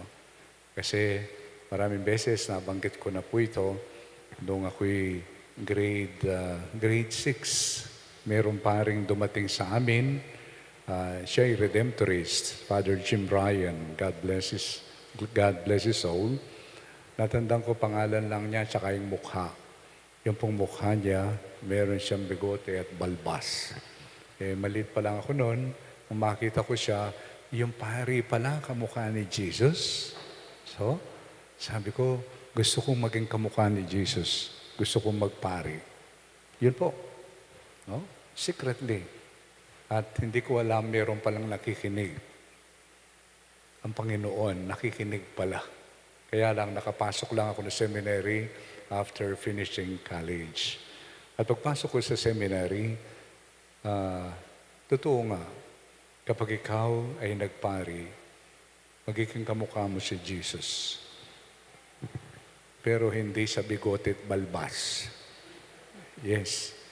At yun po ang pinaka-regalo or gift or grace ng priestly ordination. That when we were ordained, no, the Holy Spirit anointed us and we were configured to Christ. Ibig sabihin, kami ay naging kawangis ni Kristo. Bakit? Para kami sambahin din niyo? No. We were configured to Christ so that we can act in His name as head of the church. Totoo nga na maging kamukha ka ni Jesus, but hindi yung panglabas, kundi yung buhay. Buhay na alay para sa bayan. At dito nakikita ko isang modelo, yung santo na inaalala natin ngayon, si Saint Martin of Tours. Siya po ay sinilang sa isang pamilya na yung magulang ay mga pagano. Kaya lang after some time, siya ay nabinyagan at siya ay naging pari at siya ginawang obispo. At yung natatangi sa kanyang buhay ay yung nakita ng mga tao mismong mukha ni Kristo sa kanyang pamumuhay. Very humble. No? Obispo siya, but very, very humble. At mahal niya yung mga dukha. May kwento na nung siya ay na-convert na, isang araw, habang siya naglalakad, meron siya nakasakay ng kabayo yata. Nakita niya yung isang pulubi or poor person na walang suot. Kinuha niya yung kanyang suot na cloak, hinati niya at pinasuot. At nung gabing yon, yung pulubi na tinulungan niya ay si Kristo. Nagpakita sa Kanya. And that became permanently fixed sa Kanyang pamumuhay. Na sa Kanyang buhay ay pagpipilitan niyang ipamukha sa mga tao si Kristo. Nandito tayo ngayon upang sa gayon ay ating pasalamatan ng Panginoon dito sa debosyon na ibinigay niya, especially sa inyo, ang debosyon sa Holy Face. No? Isang debosyon na natatangi dahil ang debosyon na ito ay hindi lang sa isang santo. Ito'y debosyon mismo sa ating Panginoon. A holy face. Pero kung titingnan natin, hindi naman talagang parang nabikibelo ang kanyang mukha. Isang mukha na pinahirapan. Isang mukha na dumaan ng paghihirap. Isang mukha na masasabi nating puspos ng paghihirap. Why? Bakit kaya? Dahil sa pag-ibig. Kapag hindi ka handang sa Kapampangan siguro maganda, kasi ka makasadyang sumura, maging matura, kaya ka malyari lugod. Hindi po, tandaanan tayo. Nung ka makasadyang maging matura, kaya ka malyaring lugod. May kiyasawa ka, may buring masira yung kay kang figure, kay kabisang mga anak, kamalyari lugod. Hindi mo pwedeng maipakita at maipahayag ang kabanalan na mukha ni Jesus. Yan po ay napakahalaga. At maganda na tingnan natin itong mabuting balita sa Ebanghelyo. Sinabi ni Jesus, kung ikaw ay merong isang alipin, no? Or servant, kapag siya'y dumating galing sa paglilinis o pagtatrabaho, galing sa farm, pag-uwi niya, ano sasabihin mo? Hoy, pawisang ka pala. Ay, sige, kain ka na. Yung ba sasabihin mo? Sabi ni Jesus, hindi. Pagdating niya, sasabihin mo, paghanda mo ko ng pagkain at mainom. Pagkatapos, kung may matira, ikaw susunod, kakain ka. Pag ginawa niya yon, pasasalamatan mo ba? Sabi ni Jesus, pasasalamatan mo, ginawa lang niya ang kanyang trabaho. At ito ang sinabi niya, kayo rin. Kapag ginawa na ninyo ang iyong trabaho, then sabihin mo, ginawa-gawa ko lang yung nararapat kong gawin. I am an unworthy servant. Nung po pinagninilayan ko yung Ebanghelyo, kung ito yung magiging diwa sa ating mga communities, whether religious communities, or our parish communities, or barangay communities, especially for us Catholics, napakaganda siguro. Mababawasan yung away. Mababawasan yung pataasan ng ihi. Mababawasan yung sakit ng loob. Why? Halimbawa, dito sa ating parokya, ikaw ay nagsiserve. Okay? Ikaw ay lektor. Ikaw ay taga-kolekta. Tapos, pagkatapos mong mag-serve, hindi ka man lang pinainom ng kape ng parish priest. Hindi ka man lang niya pinasalamatan. Hindi ka man lang niya pinansin. Sasakit ba ang loob mo? Yung totoo lang. Ano sa palagay nyo? Ikaw ay EMDC. No? Nag-serve ka ng 3 misa. Hindi ka man lang niyaya ni Father na mag-breakfast. Nasisiyahan ka ba? It depends. Kung ang diwa ng Ebanghelyo, pagkatapos mong mag-serve, wala ka nang inaasahan, then there is joy. Walang bigat sa kalooban. At hindi nasira yung mukha ni Kristo sa iyong paglilingkod. Pero kung pagkatapos mo mag-serve, sasabihin mo sa mga kasama mo, ako, nakatatlong service na ako, serve na ako bilang minister, Eucharistic minister. Ganito naman ang paring ito, no? Malangi. Yan. So, uuwi ka, hindi masaya. Dahil ang iyong service, it is for pay. Maring hindi material, but you are waiting for recompense. Sabi ni Jesus, when you serve, you are only doing what you ought to do. At napakaganda, kamukha rin po sa amin. Mga pare, si Father, nagpunta sa inyo, nagmisa siya sa barangay, tapos wala kayong maibigay, okay lang, aalis si Father. Masaya kayo, di ba? Kaysa dun sa nagmisa si Father. Si Father Dixie nagmisa sa Patay. No? Pagkatapos nun, malis siya. Dala-dala yung sobre. Pagdating dito sa parokya, tinanong niya, kulang ito. Utusan niya, yung sakrisan, balik ka doon, sabihin mo, kulang. 8:00 na ng gabi. Masisiyahan po ba kayo?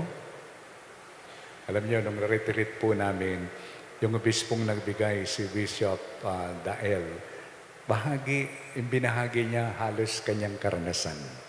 Sabi niya, kung minsan maglalakad ako 4 na oras, papunta dun sa bulubundukin na lugar. Magmimisa ako doon, sabi niya. Pagkatapos, bibigyan ako kung minsan 200 pesos. Lugi. Lugi yun, ano? Sabi. Pero napag-isip-isip ko, bakit lugi? Ano ba yung aking kapital? Ang kapital ko lang ay awa ng Diyos. Awa ng Diyos. It is the mercy of God. Awa. Totoo po yan, di ba? Nung naordinahan siguro si Father Dixie, umiiyak pa. Hindi ako karapat dapat. No? That should be our attitude sa diwa ng Ebanghelyo. When we serve, that is enough. Pag binigyan nyo kami, bonus na lang yun. Bonus na lang. The same, kayo rin. When we serve, that is already something. It is an opportunity for us to witness to who we are. We are servants. Servants of love. Like the servant, the Son of God, Jesus. And that is the best way to show the face of Christ. Maganda po siguro sa ating pagtitipon na ito, yan ang ating hilingin. Nawa, bigyan tayo ng biyaya ng Diyos, lalong-lalo na tayo na tumutulong sa simbahan. Na makita natin yung kasiyahan dun sa service without expecting anything. At ang totoo po nito, when you do not expect, tapos binigyan ka, ang saya-saya mo. Bakit? Hindi mo expect yun eh. Pero pag ine-expect mo, no? At kulang pa sa expectation mo, anong mangyayari? Diba? Beyond expectation. Kaya nga, ito siguro ang maganda na dalhin natin sa ating buhay. If we want to experience the meaning of service out of love.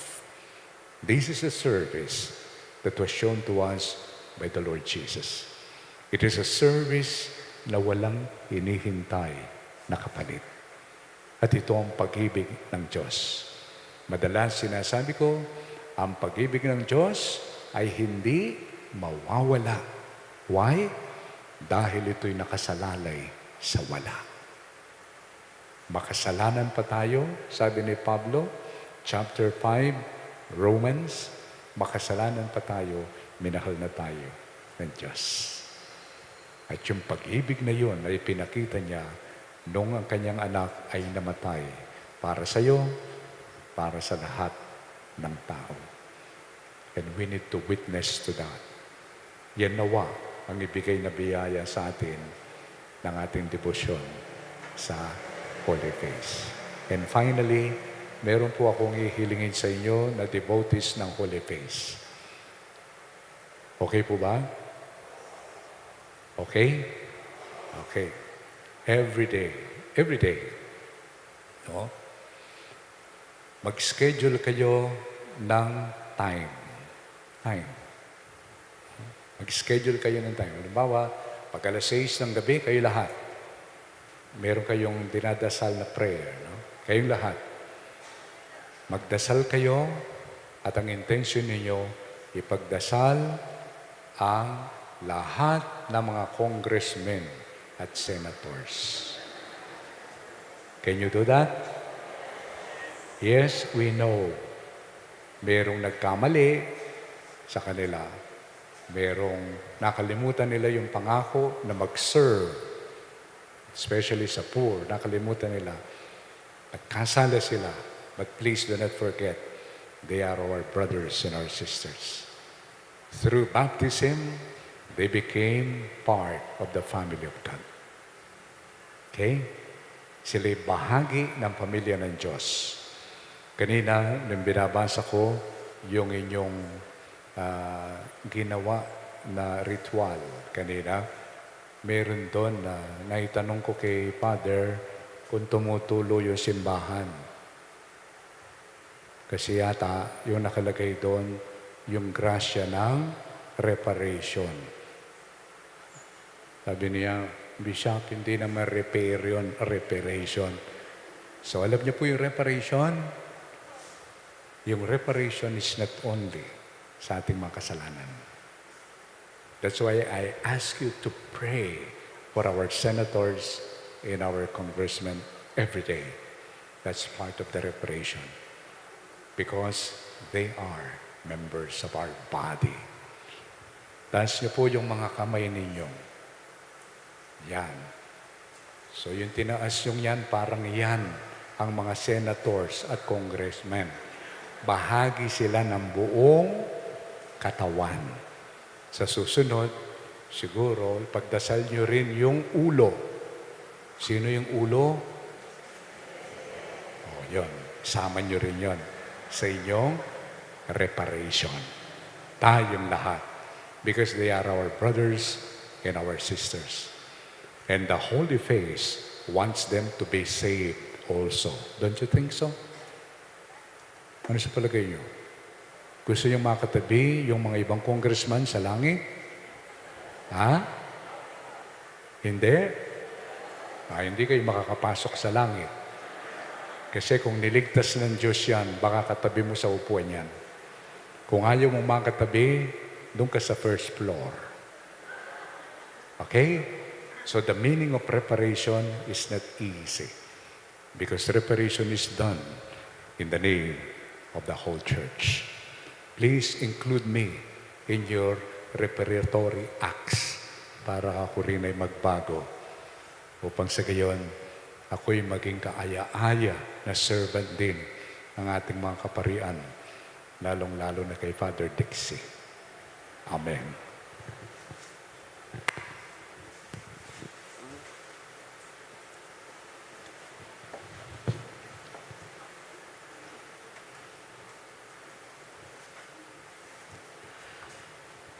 My dear brothers and sisters, let us pray to our Heavenly Father that we may learn from Jesus, His Son, the spirit of loving service. Let your response be, Father, keep us in your service. Father, keep us on your service.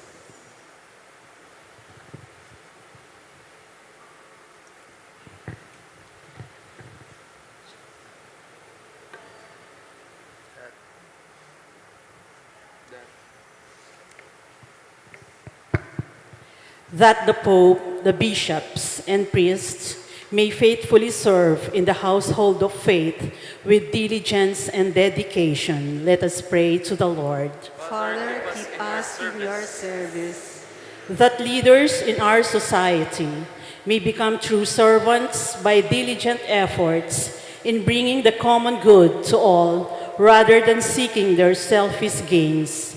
Let us pray to the Lord. Father, keep us in your service. That we may grow in our commitment to justice and love through our dedicated service in everyday life. Let us pray to the Lord. Father, keep us in your service. That those who render service to the sick may witness to Jesus, who is the servant of all. Let us pray to the Lord. Father, keep us in your service. That our divine Master may grant our faithful departed their heavenly rewards for their loving service on earth. Let us pray to the Lord. Father, keep us in your service.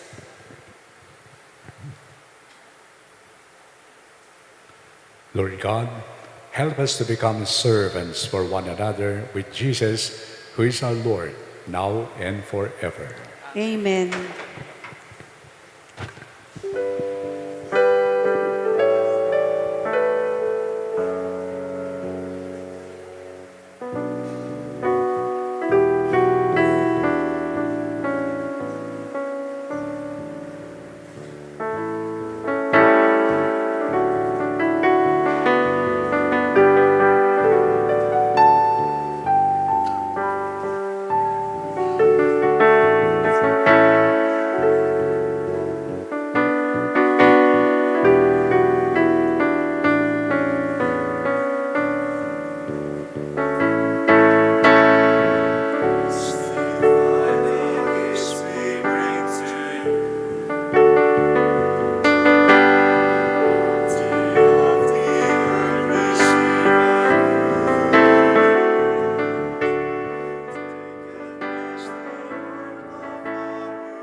My dear brothers and sisters, pray that your sacrifice and mine may be made acceptable to God, the Almighty Father. May the Lord accept the sacrifice at your hands for the praise and glory of his name, for our good and the good of all his holy church. Lord God, sanctify these offerings, we pray, which we joyfully present in honor of Saint Martin of Tours, so that through them our life may always be directed, whether in tribulation and in prosperity, through Christ our Lord. Amen. The Lord be with you. And with your spirit, Lift up your hearts. we lift them up to the Lord. Let us give thanks to the Lord our God. It is right and just. It is really right and just, our duty and our salvation, always and everywhere to give you thanks, Lord, Holy Father, Almighty and eternal God, through Christ our Lord. For as on the festival of Saint Martin of Tours, you bid your church rejoice, so too you strengthen her by the example of his holy life. Teach her by his words of preaching, and keep her safe in answer to his prayers. And so, with the company of angels and saints, we sing the hymn of your praise, as without end we acclaim.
You are indeed holy, O Lord, the fount of all holiness.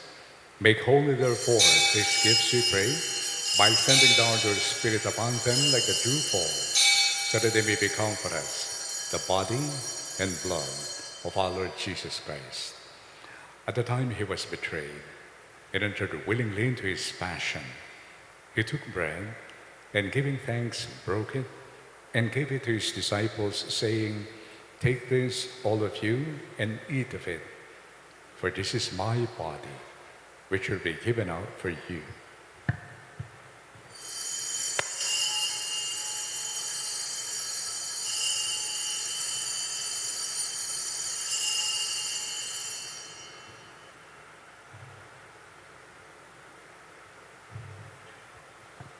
In a similar way, when supper was ended, he took the chalice, and once more giving thanks, he gave it to his disciples, saying, "Take this, all of you, and drink from it, for this is a chalice of my blood, the blood of the new and eternal covenant, which will be poured out for you and for many for the forgiveness of sins.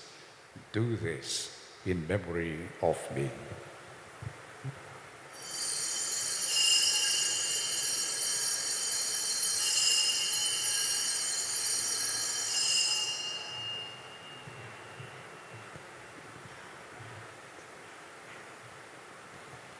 We now proclaim the mystery of faith.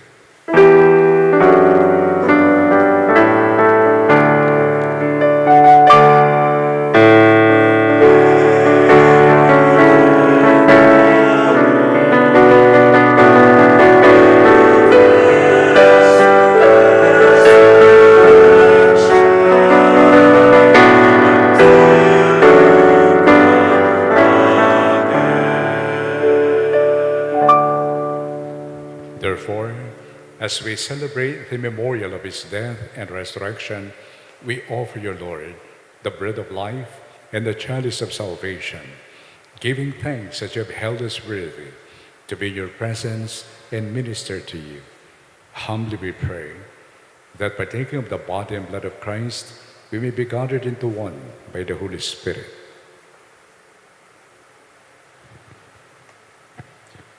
Lord, remember your church spread throughout the world and bring her to the fullness of charity, together with Leo, our Pope, Florentino, our beloved Archbishop, Pastiano, our Bishop Emeritus, and all the clergy and your people gathered in this our Mass. Remember also our brothers and sisters who have fallen asleep in the hope of the resurrection, and all who have died in your mercy. Welcome them into the light of your face.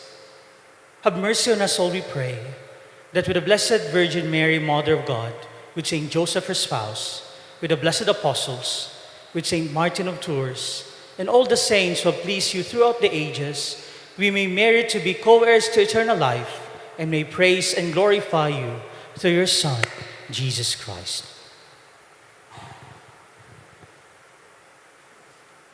Through him, with him, and in him, in the unity of the Holy Spirit, all glory and honor is yours, Almighty Father, forever and ever.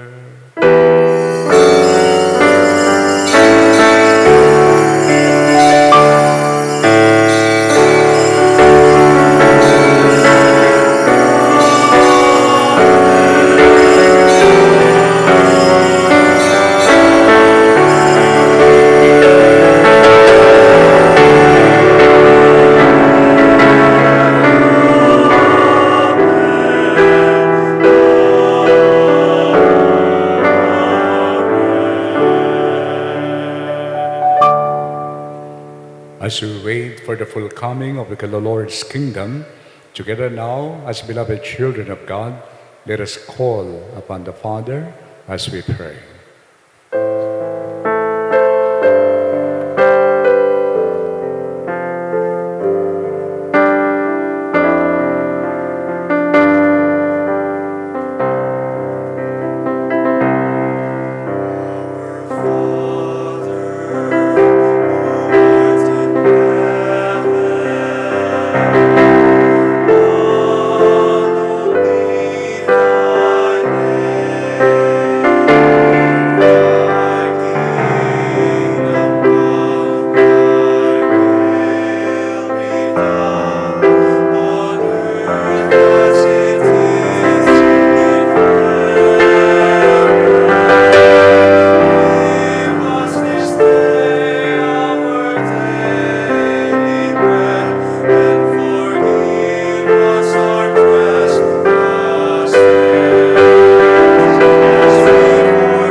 Deliver us, Lord, we pray, from every evil.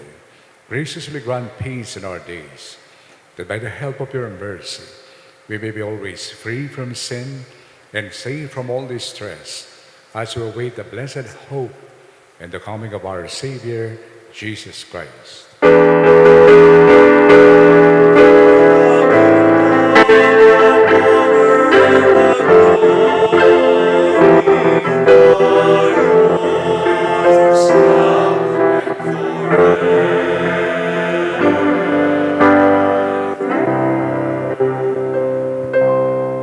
Lord Jesus Christ, who said to your apostles, "Peace I leave you, my peace I give you," look not on our sins, but on the faith of your church, and graciously grant her peace and unity in accordance with your will, who live and reign forever and ever.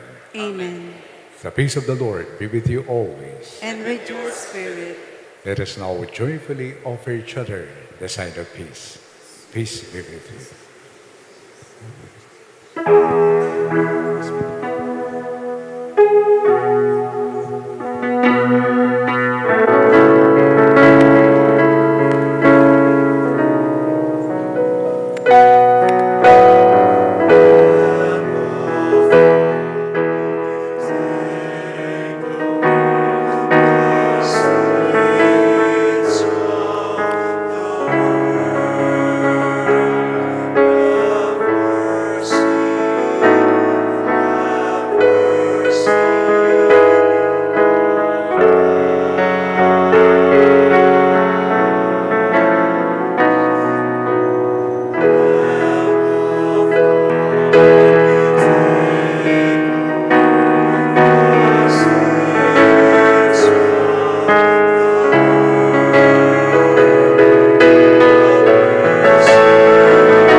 Behold the Lamb of God. Behold him who takes away the sins of the world. How blessed are we who are invited to share in his life and in his mission. Lord, I am not worthy to receive you, but only say the word, and my soul shall be healed.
Let us pray.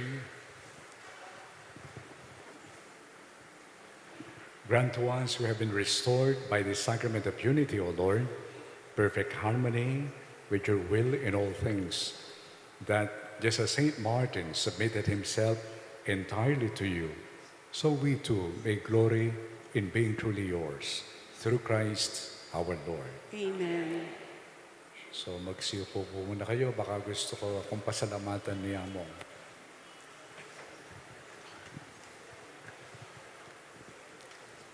Muli po, magandang hapon sa inyong lahat. Magandang hapon po, Among. Before for the final blessing, of course, we would like to thank our beloved Archbishop, Florentino G. Lavarias, for commencing our celebration for today, in commemoration of our anniversary. Kaya palakpakan po natin si Archbishop,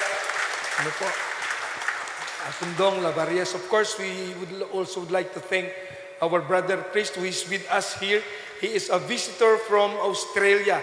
Actually, he is from Cebu City. He is here for his sabbatical leave for 3 weeks.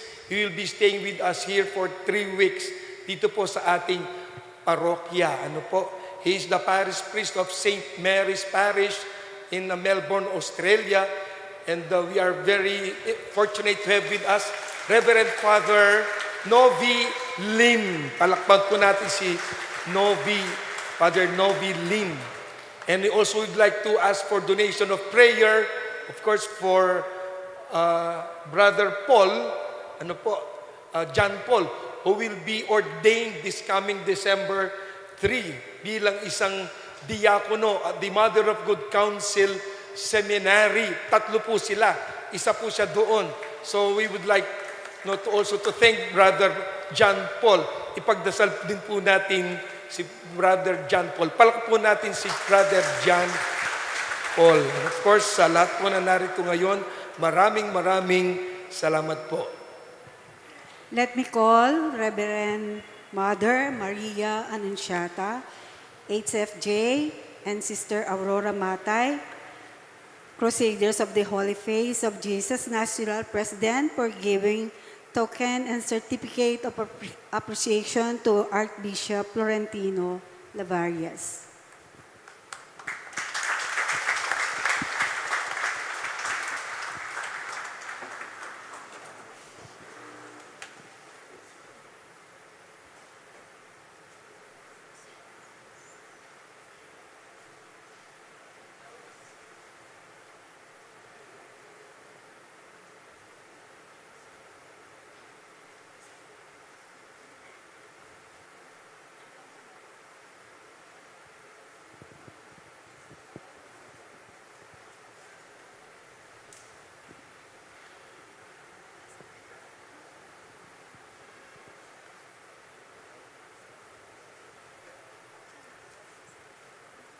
Let me call also Sister Rosemary Bayang of the Holy Face of Jesus, our moderator in Mexico, for a Thanksgiving message.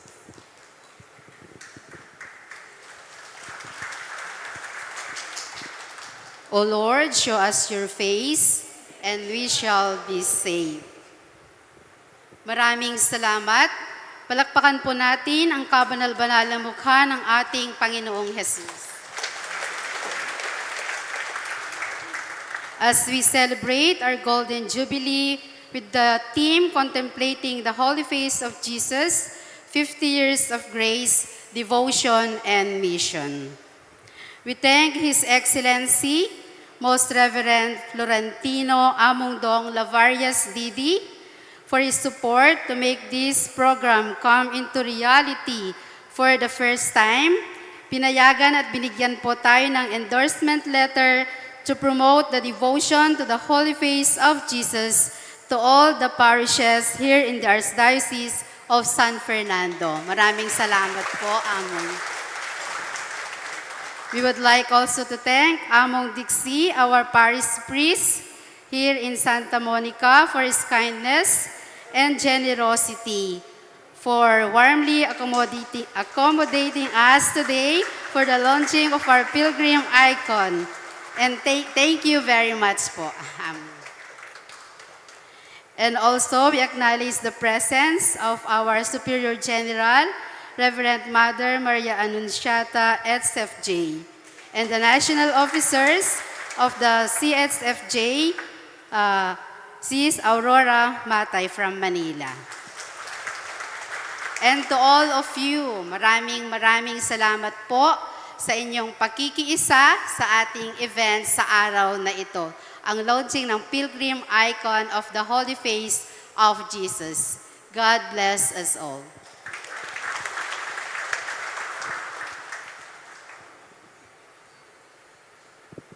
Let all stand. Okay, so before I give you the blessing, remember yung promise ninyo, no? Tayo ay isang katawan ni Kristo. At tulad ng katawan, maraming bahagi. Ang inihiling ko lang yung isang bahagi na itinaas nyo kanina. Di ba? Ano yung tinaas nyo? Kanan. Kaya pag ginagamit nyo yung kanan, maalala nyo yung pangako ninyo. Every day, you have to pray for congressmen and senators. Ano yung pagdarasal ninyo?